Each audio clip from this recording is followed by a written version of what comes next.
ফুল happy face নিয়ে আজকে মিররের সামনে বসে পড়বো, সাজুগুজু করতে মিররের লাইটগুলো জ্বালিয়ে নিলাম, ড্রেসটাও বার করে নিয়েছি, যাচ্ছে বিয়ে বাড়ি। তো এখানে দেখতে পাচ্ছ একটা রানি কালারের শাড়ি নামিয়ে ফেলেছি। এটা কিন্তু অর্গেঞ্জা একটা শাড়ি, আর এর ব্লাউজের কাটিংটাও ভীষণ সুন্দর, ফ্রন্ট ব্যাক দুটোতেই একই শেপ, সেটা হচ্ছে ভি শেপ। তো শাড়িটা পরার পর ভীষণ ভালো লাগছে, কারণ এখন আমার না রানি কালারে পেয়েছে। যাবতীয় যা কিনি না কেন, কুর্তি বলো, শার্ট বলো, শাড়ি বলো, সব এক ধাসে কিন্তু রানি কালারই কিনছি। চলো চটপট রেডি হয়ে নিই।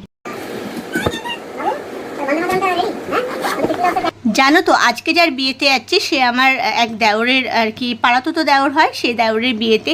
তো এই টাইপের বিয়েতে না আজকে আমি ফার্স্ট টাইম যাচ্ছি, কারণ এরম বিয়ে আমার ফার্স্ট টাইম দেখা। শুনেছি তো প্রচুর যে দুটো বাড়ি থেকে একসাথে অ্যারেঞ্জ করে একই দিনে বিয়ে সারে, তো সেই রকমই একটা বিয়ের অনুষ্ঠানে আজকে যাচ্ছি। ভীষণ এক্সাইটমেন্ট কাজ করছে। আমি খুব ভাবতে থাকি যে এত বড় একটা দায়িত্বের কাজ, সেটা দু বাড়িতে একসাথে মিলেমিশে কিভাবে হয় আমি ঠিক বুঝতে পারি না। কারণ দেখো উভয় তরফ থেকে কিন্তু আত্মীয় থাকে, এবারে আত্মীয় ও বাড়ির আত্মীয়, তো মিলেমিশে আরও অনেক পরিচিতরাও সব আসেন। তো মিলেমিশে এত মানুষ হয়ে যায়, কিভাবে সবটা অ্যারেঞ্জ করতে পারা, যেটা পুরো বিয়ে বিদায় আর বউ ভাত 3 দিনের ব্যাপার, সেটা একদিনেই সেরে ফেলা। তো এটাই একটু ভাবনার মধ্যেই পড়ে যায় না। আর হ্যাঁ, এরা কিন্তু প্রপার ওয়েতে বিয়ে করছে, মানে বাঙালি মতে বিয়ে করছে, এবং ছাদনাতলা, শুভদৃষ্টি, মাল্লা বদল সবটাই থাকবে।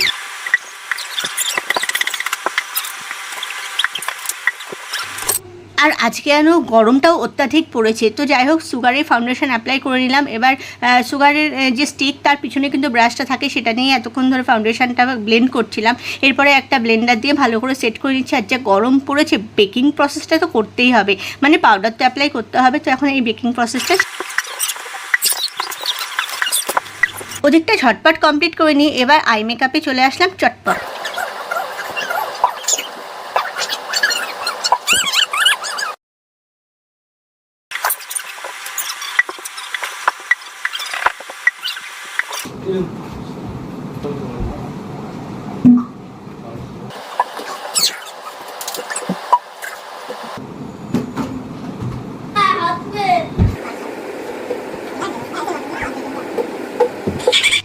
কি আর সাজবো, যা গরম পড়েছে, মাথা ঠান্ডা রেখে এমনিই সাজতে হচ্ছে।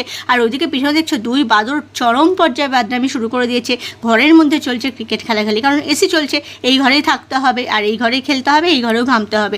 আর আমার পিছনে ওরকম তাণ্ডব চলে যাচ্ছে, আমার ফোকাসটা তো মাঝে মাঝে পিছনে যাচ্ছেই। কিছু করার নেই, সব কিছু হ্যান্ডেল করতে হবে, তাই না? চলো অর্নামেন্টসগুলো ঝটপট পরে ফেলি।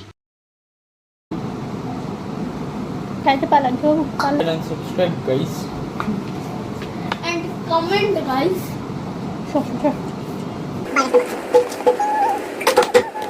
না না, শান্তি নেই জীবনে, এতটুকুও শান্তি নেই, টিপটাকেও বেঁকিয়ে ছাড়লো। যাক চলো, আজকে ভিডিওটাকে এইটুকুই রাখলাম, কারণ পুরো বিয়েবাড়ি কভার করতে গেলে অনেক বড় ভিডিও হয়ে যাবে। আর আজকের বিয়েবাড়ির সাজটুকুই থাকলো, পার্ট 2তে বিয়েবাড়ির পুরো ভিডিওটা নিয়ে আসছি। আর হ্যাঁ, অবশ্যই আমি ভীষণ রকমের এক্সাইটেড, কারণ আমার জীবনে দেখা প্রথম এরকম বিয়েবাড়ি। তো সেই ভিডিওটা খুব তাড়াতাড়ি আসতে চলেছে।